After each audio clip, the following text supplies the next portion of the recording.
The Holy Spirit is, in my opinion, one of the most misunderstood spiritual concept or entity.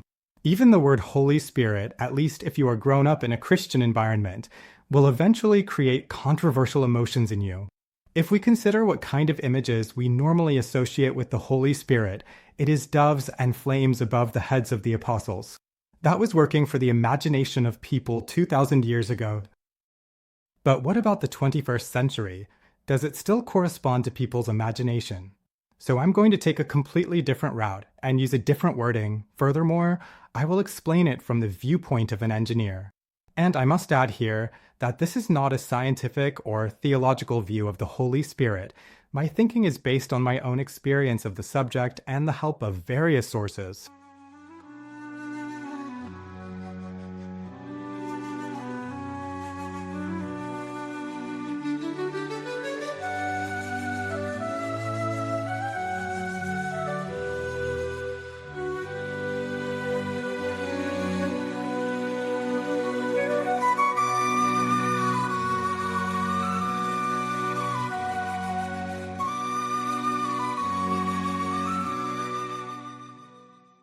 The concept of the Holy Spirit is central to various religious traditions, particularly within Christianity, where it is often described as the third person of the Holy Trinity, alongside God the Father and Jesus Christ. The term Holy Spirit reflects its association with divine inspiration and presence. In the New Testament, the Holy Spirit is frequently mentioned, appearing approximately 80 to 90 times, indicating its significance in Christian theology. In Judaism, the concept of the Holy Spirit is represented by the term Ruach HaKodesh, which refers to the Spirit of Yahweh, as the Jews called God. They associate the Spirit with divine prophecy and wisdom.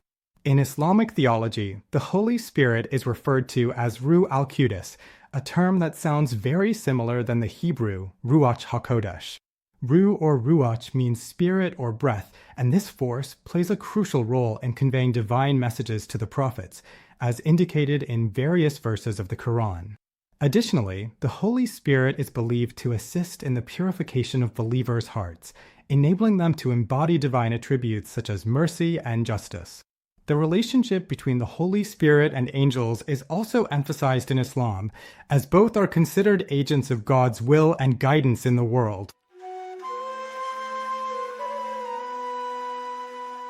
By now, I would like to use a different formulation for the Holy Spirit, because it may help to shift the perspective away from the Christian Western representation of the subject.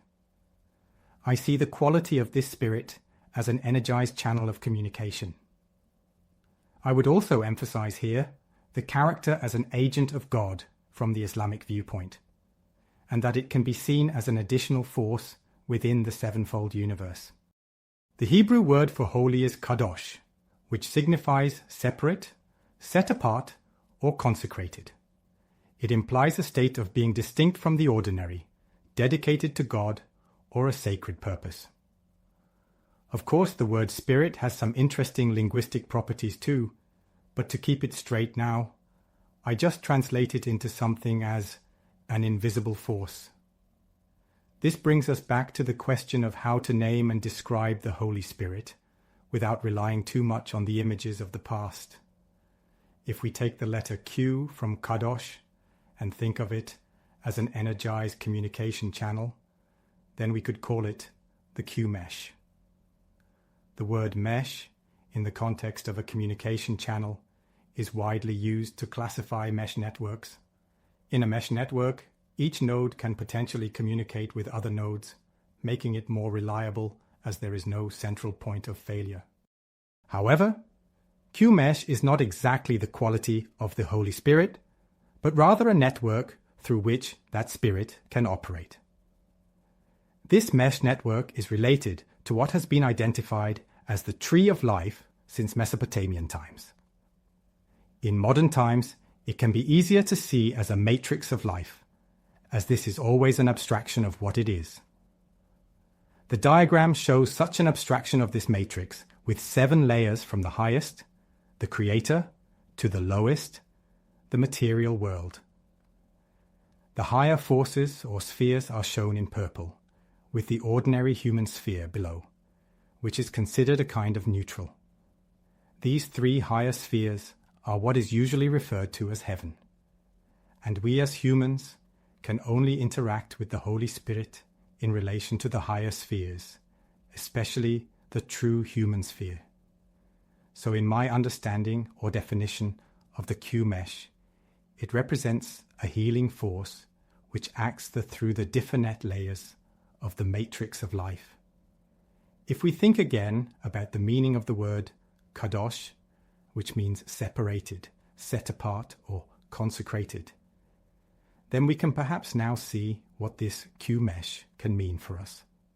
The Q-mesh harbors a power that can separate our, albeit still small, human soul part from the dominance of the lower life forces and enable a truly spiritual development within us.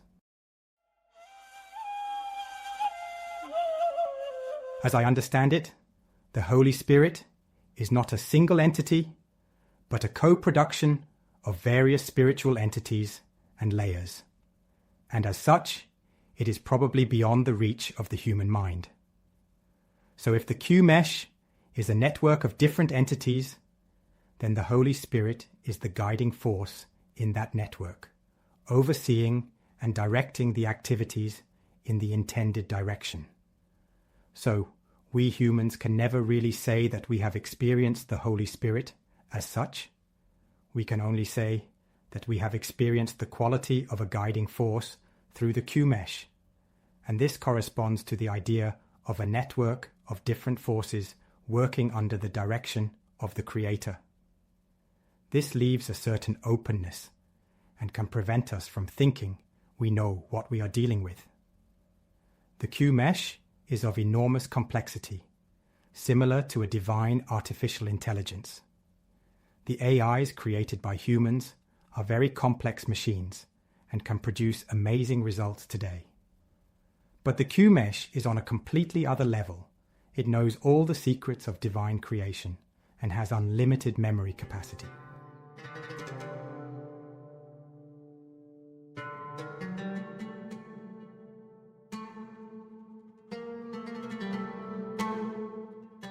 Another aspect of the word Q-mesh, or the letter Q, could be a link to quantum mechanics, a fundamental theory that describes the behavior of nature at and below the scale of atoms.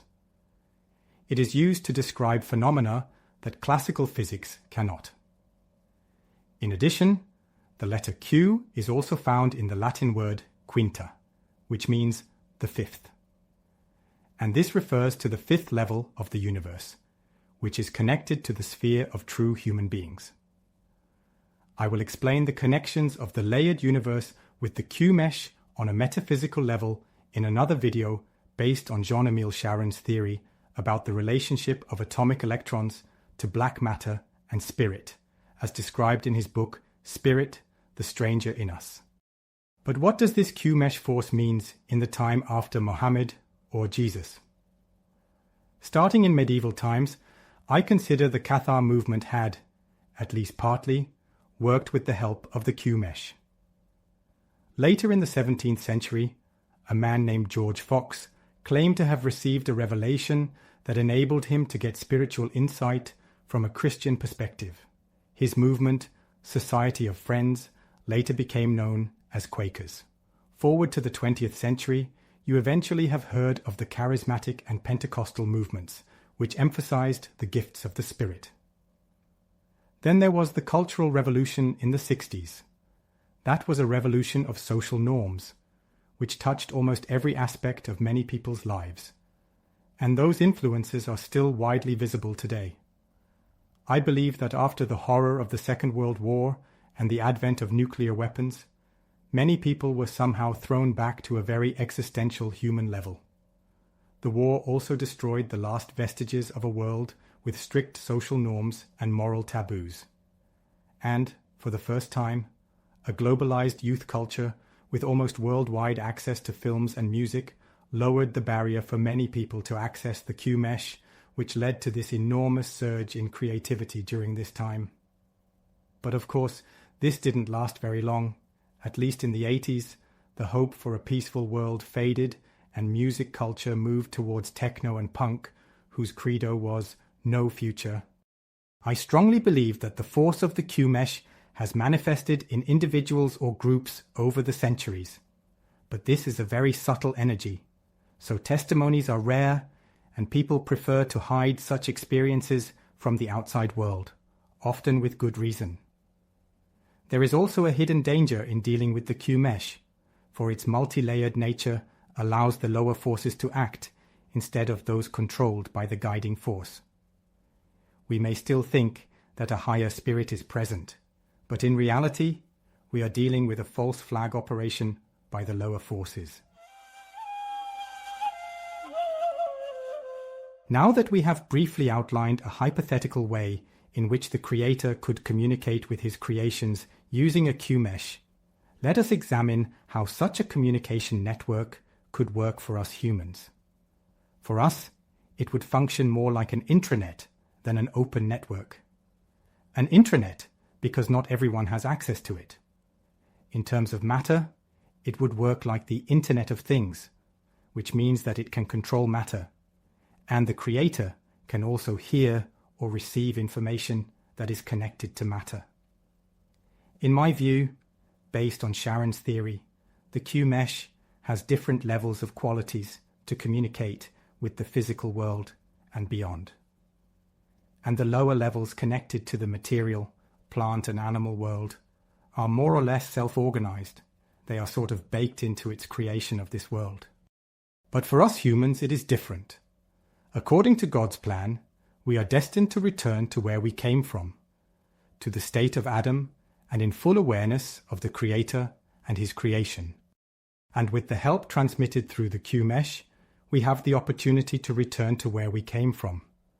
But the challenge is to find access to this subtle power that, although it surrounds us and is potentially present in every electron, is out of reach for most people. Or, in the words of the Quran, indeed, it is we who created mankind and fully know what their souls whisper to them, and we are closer to them than their jugular vein.